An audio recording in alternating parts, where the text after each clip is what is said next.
Boa noite a todos e a todas. Eu quero, antes de começar a falar, agradecer aqui aos meus amigos. Eu estou na posição de apresentador, mas na verdade, para o programa, eu sou mais um beneficiado do que um beneficiário. Então, quero agradecer a presença dos meus amigos que participam do programa. Agradecer ao Luiz Fernando, que está sentadinho ali, devia estar conosco aqui, né, Luiz?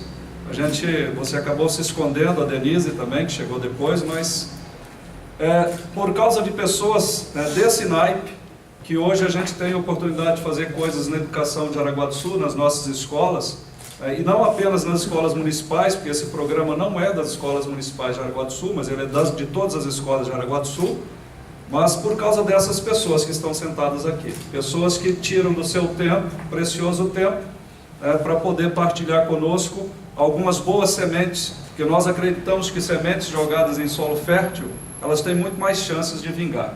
Então a gente está trabalhando aqui com as nossas crianças, principalmente esse programa que eu vou apresentar, ele está numa faixa um pouco maior, que é uma lacuna que a gente tem que trabalhar, mas é um programa que a gente quer levar adiante, por isso eu estou trazendo aqui para que todos conheçam o programa, porque ele já vem funcionando já há algum tempo no município, como uma experiência que a gente quer dizer já que deu certo. E por isso a gente quer continuar e quer o apoio dessa associação, de todas as pessoas da comunidade araguaense, para que a gente consiga implementar isso cada vez mais e fortalecer o programa. Bom, o que é esse nome? O Programa Interinstitucional de Prevenção e Atuação, o PIPA, na verdade foi uma invenção minha mesmo, mas acabou pegando, porque nós gostamos do nome, porque PIPA tem tudo a ver com essa faixa etária que a gente está trabalhando, na faixa de 14, 15 anos, algo identificável, e é um programa que envolve várias instituições, então a gente não está trabalhando só com uma instituição, com várias, e também trabalhamos na prevenção e não apenas na recuperação de pessoas que já estão usando drogas lícitas ou ilícitas.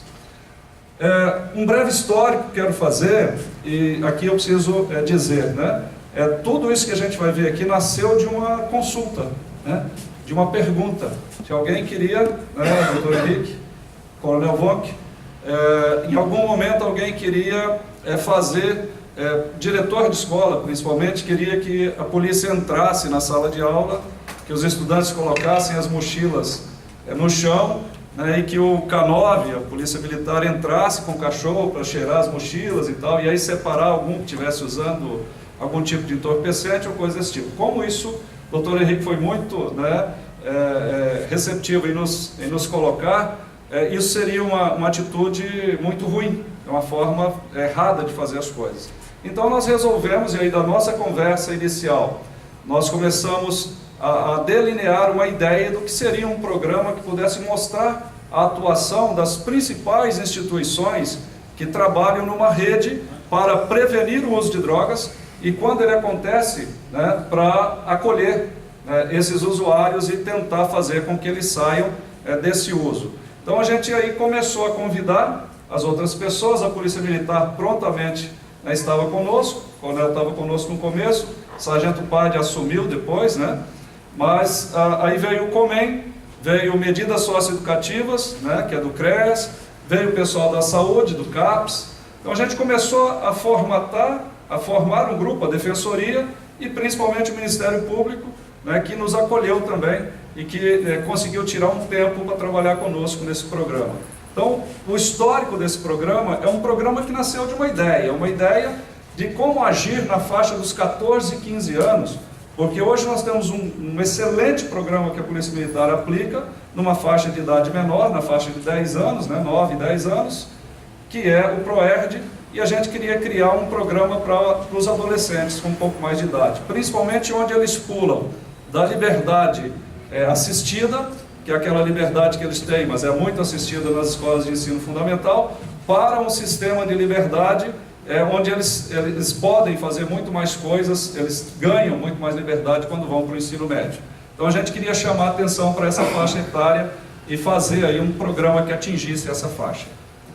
Bom, quais são os objetivos desse programa? Primeiro, ele quer abordar o tema, esse tema sobre a perspectiva de atuação dessas instituições, apresentar nas escolas os aspectos teóricos e práticos da atuação institucional sobre esse tema. Então a gente apresenta as instituições, o que elas fazem, como fazem, né, para que serve o CAPES, para que serve o Medidas Socioeducativas, para que serve o Ministério Público, a Defensoria e outros órgãos. Inserir o programa, apresentar alternativas sobre como lidar com as drogas, que é um trabalho bem interessante, o Matheus está aqui conosco, trabalha bastante isso. Inserir esse programa no plano educacional do município, ou seja, nossa intenção futuramente é que todas as escolas sejam atingidas pelo programa, foi um programa criado para isso, e criar um laço de diálogo das instituições com os adolescentes, pais e comunidade escolar. Nós não apenas aplicamos o programa, mostramos as instituições, falamos do trabalho, levamos o K9 para a sala de aula, mas aí não com o objetivo de fazer uma abordagem dentro da sala de aula, mas para mostrar como é feita a abordagem, como acontece, mas nós também atingimos os pais, porque depois que nós fazemos o trabalho com os adolescentes, nós reunimos os pais. E surpreendentemente os pais sabem menos que os adolescentes hoje. Nós somos uma geração que não estamos preparados para lidar completamente com isso. Então aí a gente reforça ainda a ideia, o doutor Henrique é parceiro nisso, o doutor Rafael também, que está aqui conosco, da 7ª Promotoria, que é da infância, eles são parceiros em a gente ainda montar, daqui para frente, pensar, numa escola de pais, para ensinar também os pais a tomar algumas atitudes que seriam mais corretas e prestar atenção em alguns detalhes. A nossa ideia, então, é seguir com esse programa em frente e fazer ele crescer, As instituições envolvidas, nós temos duas equipes que trabalham, então, o CAPES, o Conselho Municipal de Política sobre Drogas, o COMEM, o 14º Batalhão da Polícia, mais intensamente o K9, a Defensoria Pública, o Ministério Público e o MSE, as medidas socioeducativas da Secretaria de Assistência Social. Fazemos sempre em 2 dias de trabalho, cada 3 instituições vão num dia, ou 3 instituições vão no outro, são 2 dias de trabalho com as turmas de 9º ano do ensino fundamental das escolas municipais e estaduais, e já experimentamos também trabalhar com o 1º ano do ensino médio, que também é uma faixa bastante interessante para se trabalhar. Acho que esse programa ele ultrapassa também o ensino fundamental um pouquinho. Aqui um pouco do trabalho do pessoal, do CAPES, da Secretaria de Saúde. Então aqui o pessoal está fazendo uma apresentação em sala de aula, e o objetivo das apresentações da Secretaria de Saúde é discutir questões de saúde referente ao uso de drogas lícitas e ilícitas. Esse é um tema bastante interessante. Nós temos muitas drogas lícitas, e temos muitas ilícitas, mas as lícitas elas são incentivadas, e a gente quer mostrar que elas também, são elas que acabam levando para o uso das ilícitas. Então a gente trabalha bastante isso.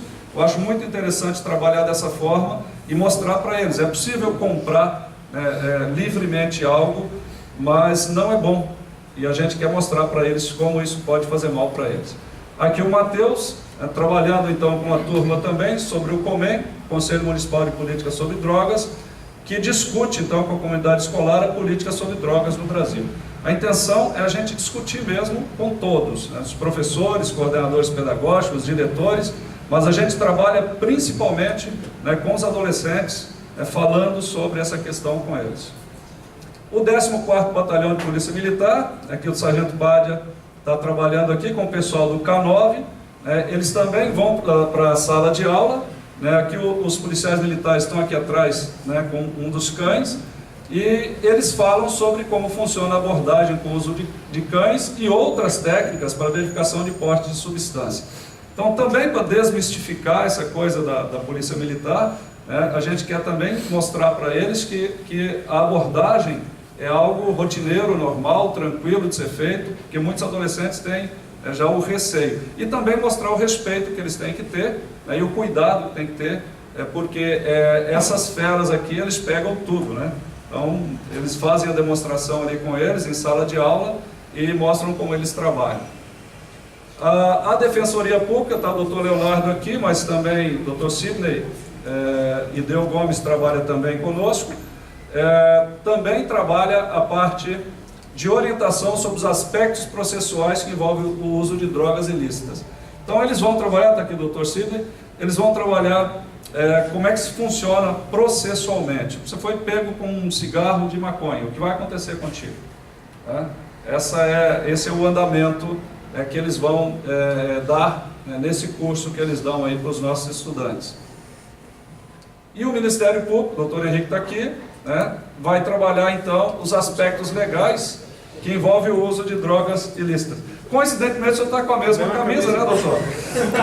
Nem percebemos isso, mas foi. É para provar que é o senhor mesmo. Isso é verdade. E o pessoal de medidas socioeducativas, da Secretaria de Assistência Social, que também vem desmistificar essa questão, né, de que as medidas elas têm que acontecer para que eles entendam, né, que não se pode fazer qualquer coisa e sair ileso dessas situações. Aí vocês devem ter percebido que nos bancos de vocês, a Kathleen, que é a nossa parceira, ela já colocou aí uns folders também do medidas socioeducativas, para que vocês tenham acesso a essas informações. O pessoal de medidas, então, trabalha sobre essas medidas socioeducativas no âmbito da assistência social, e não no âmbito da justiça, né? A justiça também tem medidas, mas aqui é no âmbito da assistência social. Bom, qual que é o alcance do programa? Como eu dizia antes, nós queremos trabalhar com alunos, pais dos alunos, entidades associativas, entidades de professores e a própria escola, ou seja, de uma forma geral a gente quer atingir todo mundo, para que a gente tenha depois uma relevância no programa como tem hoje o ProERD, né? A gente quer ter uma relevância como tem o ProERD.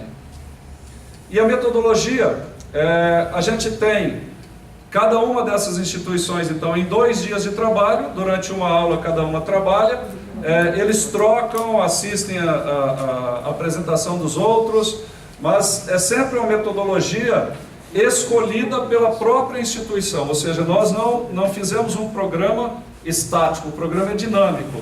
A gente pode testar uma metodologia, depois se a gente não gostar a gente pode trocar, pode fazer outra, mas sempre dentro das necessidades da própria instituição. A instituição é que define o que ela vai fazer.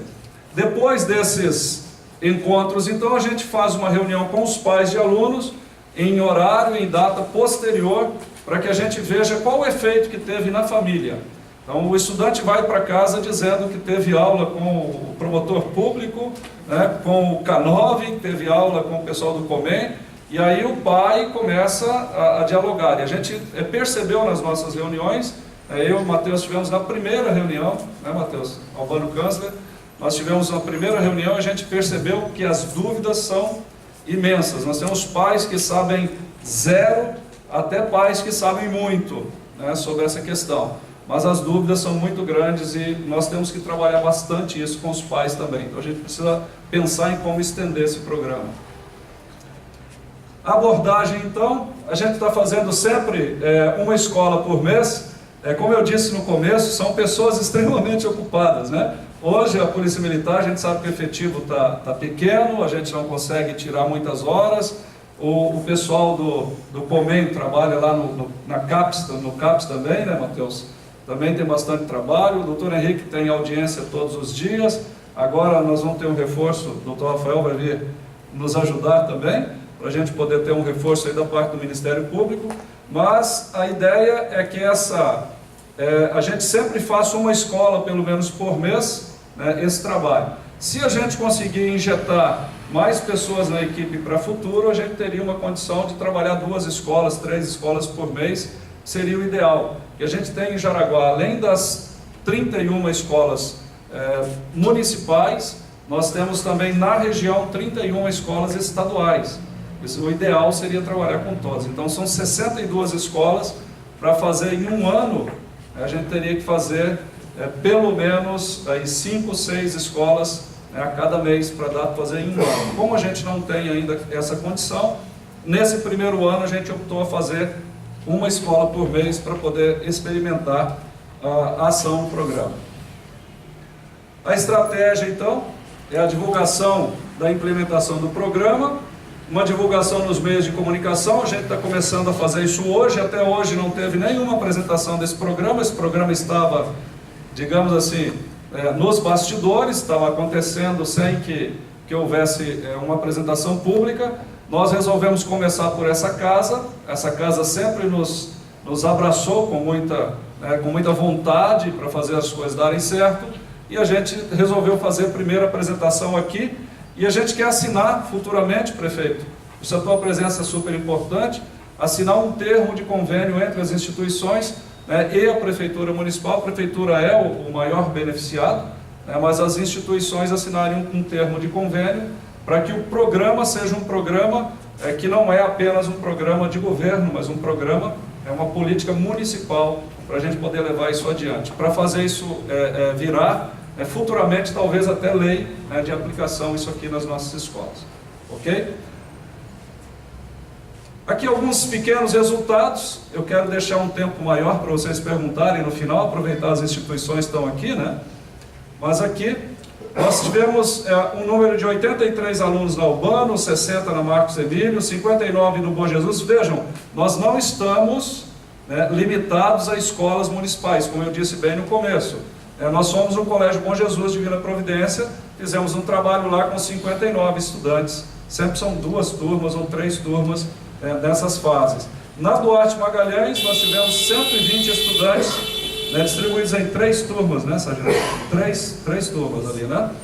E 99 estudantes na Rodolfo Doros, que é uma escola municipal grande também. Então, esse público de 421 estudantes foram atendidos até agora, nessas 5 aplicações que nós fizemos, e nós tivemos 146 pais nas reuniões dessas escolas que nós trabalhamos até agora. Falta uma escola para fazer reunião, que não está aparecendo aqui, né? Que é o Bom Jesus, né? As outras escolas a gente já conseguiu finalizar todas.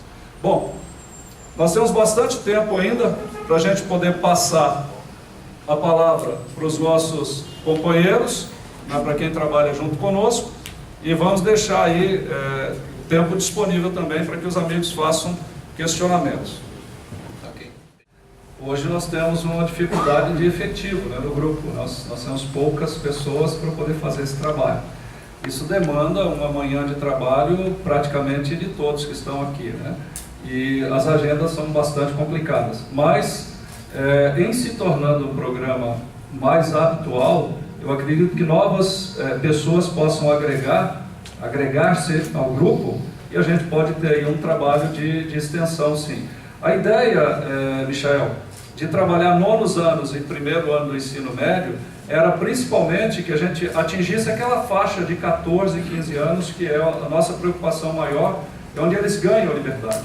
E aí onde aparecem os aproveitadores de plantão, né, que vão oferecer aquilo que não devem para esses adolescentes. Mas é um programa facilmente extensível. Se tivermos parceiros para trabalhar, pessoas para labutar conosco, a gente está disposto a abrir o programa assim. Ele não é exclusivo. O Dr. Henrique é uma pessoa que participou ativamente aí da ideia do programa, é a pessoa que mais batalhou inicialmente pela ideia do programa, mas ele sabe da nossa intenção de estender isso o máximo possível.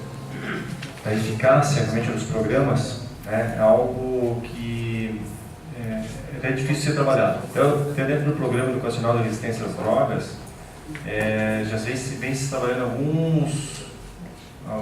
dentro dos próprios cursos de formação, alguns policiais, alguns oficiais têm procurado trabalhar para tentar buscar o resultado que o ProERD, por exemplo, vem alcançando, né? Quantas crianças, quantas pessoas deixaram de usar drogas em razão do ProERD.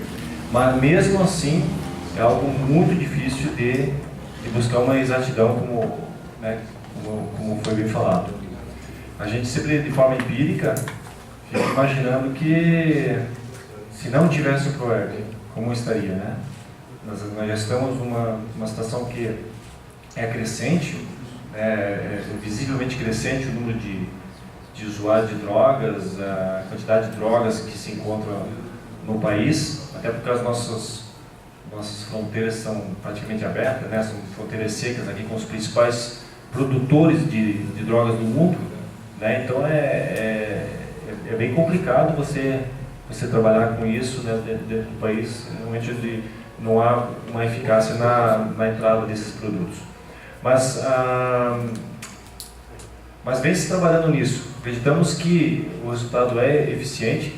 Logicamente, esse programa é muito mais jovem do que o próprio ProERD, não há nem como talvez muito menos resultados, né, do que o próprio ProERD já possa ter alcançado. Mas é uma pesquisa para frente, aí acredito que possa ter os resultados. Mas eu queria aproveitar bem a tua pergunta, também no sentido de, até então, né, por isso que é louvável essa ideia que foi tomada envolvendo várias instituições, porque até então só a Polícia Militar tinha um programa educacional de resistência a drogas. O único programa preventivo oficial que existia. Não existem outras entidades. A Polícia Militar já não tem mais, tanto que ela trabalha com kids, crianças com menos de 7 anos, trabalhamos com as crianças de 7 anos, trabalhamos com crianças de 11 anos, e também tínhamos o programa ProERD Teens, que era um grupo se não me engano, de 9º ano também. Mas por falta de efetivo, aí temos também o programa para os pais. Mas por falta de efetivo, a gente teve que priorizar um dos programas, né? Eu acho que com esse envolvimento de outras instituições, Ministério Público, Secretaria de Educação, os conselhos, Senai agora que se colocou à disposição, é importante que haja engajamento de outras instituições para abraçar, para ver essas lacunas existentes, para que a gente possa trabalhar a todos os momentos, até a formação adulta desse jovem, para que ele fique mais convicto de enfrentar a questão das drogas. Então, realmente é louvável a iniciativa, por isso que nós estamos juntos, né? E acreditamos que precisamos de mais apoio ainda, outras instituições têm que estar sendo envolvidas, para que a gente amenize, né, essa questão problemática do século, aí, que é o uso de drogas. Obrigado. De toda forma, todas as pesquisas de âmbito nacional, os levantamentos nacionais com crianças e adolescentes dessa idade apontam que a droga mais consumida e a mais danosa, por assim dizer, é o álcool, né? Em segundo vem o tabaco, em terceiro vem a maconha, mas o álcool sempre está disparado em todas as pesquisas que se faz, né? Mas é claro que a gente falava isso no início do programa, não temos pesquisas aqui de âmbito regional para falar sobre o assunto. São todas pesquisas, a gente se baseia em pesquisas de âmbito nacional, entende? Qualquer tipo de efeito, né, quando se fala em palestras, quando se fala em programas de prevenção, sempre tem sido uma preocupação nossa de puxar os pais, a comunidade escolar, os professores, para como lidar com isso, né? Às vezes não tem como evitar que uma criança faça um uso precoce de algum tipo de droga, e o efeito posterior disso vai depender muito também de como os pais, os professores, a comunidade escolar vai lidar com o assunto, entende? Então a gente sempre tem conversado muito sobre isso. Enquanto o efeito também depende daqueles que vão receber esse alerta, por assim dizer. Como membro da APP, a gente tem visualizado isso nas escolas também, a pouca participação dos pais na sociedade, na educação dos seus filhos.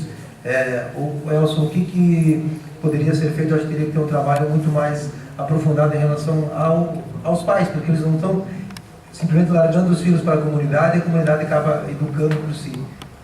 Existe algum trabalho a ser feito nesse meio? Nós temos no grupo de educação da CIRS, eu acho que é uma das nossas maiores metas. Eu já estive visitando os núcleos em busca de apoio. Eu estive na coordenação dos núcleos, também estive no núcleo de comunicação, no núcleo da mulher empreendedora, buscando parceria para que a gente consiga trazer um pouco mais as famílias para dentro da escola. O resultado que se apresenta é um sintoma, ele é bem sintomático. Nós temos 420 crianças, adolescentes que participaram do programa e 146 pais que foram à reunião. Isso significa que tem aí uma grande parte deles que nem a reunião foi para saber qual foi o resultado desse trabalho. Isso é bastante sintomático. A gente tem um trabalho que a gente quer fazer aí junto com esse grupo de atuação, ainda esse ano, que é onde eu posso responder, que eu estou até o final do ano na Secretaria de Educação. A gente quer fazer já um começo esse ano de um trabalho com os pais. Deixar isso para aumentar no futuro, e a gente precisa do apoio do empresário para fazer isso. Uma coisa que eu vi na Alemanha, e foi muito interessante, é que o empresário disse para mim, eu perguntei assim, mas como é que é a tua relação com o teu empregado. Ele disse, olha, eu pergunto para o meu empregado como é que o filho dele está indo na escola. Ele faz isso. Eu pergunto quem é a diretora da escola, como é que é o nome da professora. Eles conversam sobre isso. Isso é muito comum, conversar com o teu colaborador sobre como está a vida escolar dos seus filhos. Isso é uma preocupação deles. Eu acho que a gente pode incutir isso, mas incutir primeiro no nosso trabalho, de a gente estar conversando sobre isso com os nossos colaboradores também. E a partir daí a gente começa a criar uma determinada condição, e você, poxa, meu patrão está querendo saber como é que eu estou, se eu vou na escola, se eu não vou na escola, se a escola é boa, se a escola não é boa, se eu ajudo em alguma coisa na escola, até porque eles têm um sistema muito mais preparado que o nosso. Eles não obrigam, mas eles dizem que é necessário que cada pai trabalhe pelo menos 30 horas em cada escola, cada pai, 30 horas em cada escola que o filho estuda por ano. Essas 30 horas é hora de serviço. Ele pode prestar na escola. Então eu fui numa escola lá que os pais estavam trabalhando na cantina, eles não têm empregado na cantina, não tem nenhum empregado. Quem trabalha são os pais. A hora, uma semana é essa turma, outra semana é outra. São mães que não ocupam o dia trabalhando, só trabalham na própria casa, ou pais que têm horários diferenciados. E quando não pode, o pai, eu trabalho o dia inteiro, não posso, ele leva os estudantes para dentro da empresa. Por incrível que pareça, cheguei lá, tinha uma situação de um pai que estava fazendo as 30 horas, dando um curso sobre arte para os alunos, porque ele tinha um ateliê, um artista, e ele disse, eu vou levar os alunos e eles vão aprender artes comigo lá. Então a gente precisa achar alternativas dentro da nossa vivência, das nossas relações, a relação empregado, patrão, relação empresa-escola. A gente está muito distante e a gente precisa estreitar um pouquinho mais esses laços. Essa talvez seja a minha insistência em todas as vezes que eu quero apresentar algum programa, eu venho aqui, que eu acho que aqui surgem as boas ideias. O Honório está ali, a gente já conversou bastante sobre essas ideias. A gente precisa trazer um pouquinho mais essa situação para que o empresário nos conheça e se aproxime um pouquinho mais e vá chegando até a gente chegar numa condição melhor. Essa aqui é a ideia. E como nós somos guerreiros, eu acho que o povo jaraguense tem essa característica, eu acredito que a gente vai chegar lá. Se vai demorar 10 anos, não tem problema, mas que a gente chegue numa condição melhor, onde o pai e a criança, o adolescente, estejam presentes na escola, não apenas o adolescente, a criança, mas o pai e a mãe também. Meu nome é Henrique, eu sou oitavo promotor de justiça de Jaraguá do Sul, trabalho aqui há 1 ano, trabalho na parte criminal, execução penal e direitos humanos e cidadania. Só algumas complementações em relação àquilo que o Matheus falou, que o Elson falou, que o Sargento falou também. O nosso programa é um programa que ele não tem protagonista e nem coadjuvantes. É um programa que necessita da união de todos. Qual é o diferencial do nosso programa e por que nós estamos aqui, na minha opinião, por que nós viemos aqui? O diferencial do nosso programa é porque ele trata de uma visão sobre o tema de forma interinstitucional. São 6 instituições diferentes, cada uma com a sua vivência e a sua visão, levando aos alunos as informações relativas ao mesmo tema. Então eu passo aquilo que eu vivencio todos os dias no meu trabalho, o Matheus passa aquilo que ele vivencia no trabalho dele e os conhecimentos dele, o pessoal de medidas passa, o pessoal da Polícia Militar passa, a Defensoria Pública passa, cada um com uma visão diferente, então, para os alunos, numa carga de informações em que eles são convidados a experimentar um verdadeiro turbilhão de sensações. Porque quando nós vamos de 3 em 3, na terça e na quarta-feira, falar com os alunos, e entra um, sai outro, entra o outro, sai um, nós vamos revezando nas turmas, a absorção do tema, que ele é muito batido, mas ele também é muito atual, a absorção do tema, ela se torna quase que obrigatória. Assim, as nossas informações, elas são absolutamente complementares, de maneira em que podemos perceber que os alunos, de tudo aquilo que nós falamos, cada um com uma vivência que eles já vivenciaram, que eles já participaram, que eles já foram inseridos, ou conhecem, ou sabem de alguém que esteja envolvido no tema. Então, por isso que o programa, apesar de estar sendo realizado ainda não da forma que nós gostaríamos, ele está surtindo efeitos até melhores do que aqueles que nós esperávamos. Não se tem notícia no estado de Santa Catarina de um outro programa que envolva tantas instituições como o formato desses, né, onde nós nos preparamos, na verdade, para falar com o público que nós escolhemos falar. E isso foi, inclusive, alvo de vários debates quando a gente começou a idealizar o programa, né, como é que vamos abordar, quem que vamos abordar, de que forma vamos abordar, e de fato não esperávamos que fosse dar tão certo. Essa é uma das razões pelas quais nós estamos aqui pedindo o apoio dos senhores. Segundo, em relação ao tema drogas, ainda, diante de tudo que foi falado aqui, a questão da pesquisa é uma coisa muito importante. Talvez os senhores, por não trabalhar na área, mas eu trabalho na promotoria criminal há 12 anos já, talvez os senhores não tenham ideia, aqui em Jaraguá do Sul são 4 promotores criminais, tá? Dentre os quais eu. Os senhores não têm ideia do volume de processos criminais envolvendo o tema drogas que nós recebemos nos nossos gabinetes todos os dias. Todos os dias da minha vida útil de trabalho, eu sou promotor há 12 anos, e há 12 anos eu estou no crime. Todos os dias da minha vida útil, eu sento na sala de audiências e eu vejo gente doente por causa da droga, eu vejo família doente por causa da droga, e eu vejo gente que adoece os outros se utilizando da droga para isso. A droga ela não escolhe raça, não escolhe cor de pele, não escolhe condição social, não escolhe formação da pessoa, não escolhe se é do setor público ou privado. A droga vem, ela causa um estrago, ela dizima a população brasileira e a de Jaraguá do Sul também. Talvez vocês não tenham noção do tipo de tráfico que se opera aqui. A Polícia Militar tem certamente uma noção bem parecida com a minha. E quando eu falo de droga, foi muito bom o Matheus ter falado, eu não falo tanto só das ilícitas, que aqui a gente passa por maconha, crack, êxtase, cocaína. Enfim, ainda não vi um caso de heroína aqui em Jaraguá do Sul, em outras cidades eu já vi. Mas a cocaína e o êxtase aqui é bastante comum. Mas as drogas ilícitas, senhoras e senhores, elas também são muito preocupantes. Eu substituo um colega criminal que trabalha na Lei Maria da Penha, na Lei da Violência Doméstica. Eu não vou dizer 100%, mas 99,5% dos casos de violência doméstica tem o álcool no meio. De tudo que eu vejo. Eu vou, para casa na sexta-feira, depois do expediente, e quando eu não estou de plantão, eu vejo isso no final de semana também, mas eu recebo também todas as semanas, talvez hoje eu denunciei 5 pessoas por embriaguez ao volante, que são pessoas, mais uma vez o problema com o álcool, que são pessoas que ingerem álcool, vão dirigir e talvez não tenham noção do estrago que pode causar na própria vida e na vida dos outros. Por uma linha muito tênue, tomei um golinho, 2 golinhos, estou bem para dirigir, a gente fecha o olho 10 segundos e o estrago permanente está feito. Então é essa abordagem que a gente procura falar, para levar para os adolescentes. Talvez até com uma linguagem um pouco chocante, nós temos que aprimorar, sempre aprimorando, Nelson, Matheus?